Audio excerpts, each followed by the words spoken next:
যারা রিয়াং সম্প্রদায় গোষ্ঠীর মানুষ তাদের আজকে কংগ্রেস দলে যোগদান হয়েছে। আদিবাসী কংগ্রেস নেতৃত্বরা এখানে উপস্থিত ছিলেন। আমাদের জেলা কংগ্রেস সভাপতি নিধু মারাক এবং ব্লক কংগ্রেস সভাপতি রঞ্জিত ত্রিপুরা, তারা সবাই এই যোগদান সভাকে উদ্যোগ নিয়ে সার্থক করেছেন। যারা আজকে এখানে যোগদান করেছেন মূলত তারা এই অঞ্চলের রিয়াং সম্প্রদায় গোষ্ঠী মানুষ।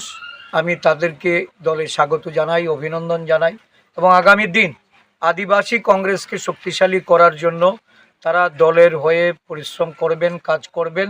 রাইমা ভ্যালি বিধানসভায় কংগ্রেসের শক্তি দিন দিন বৃদ্ধি হচ্ছে, যা দেখে শাসক দল বিজেপি তারা ভীত সন্ত্রস্ত। আজকে এই সভাকে বানচাল করার জন্য পরিকল্পিতভাবে আরেকটি কর্মসূচি তারা হাতে নিয়েছে, যদিও সেখানে মানুষজন তারা বিভ্রান্ত হয়নি, তারা সেখানে অংশগ্রহণ করতে ততটা উৎসাহ দেখায়নি। কংগ্রেস দলে যারা যোগদান করেছে, কংগ্রেস দল আগামী দিন এই রাইমা ভ্যালিতে তাদের বিভিন্ন দাবি দাওয়া নিয়ে, তাদের জীবনধারা, তাদের বর্তমান যে অবস্থা, তাদের এই যে তাদের প্রতি রাজ্য সরকারের যে উদাসীনতা, তার জন্য লড়াইয়ে নেমে তাদের দাবি দাওয়াগুলি আদায় করে। ধন্যবাদ আপনাকে।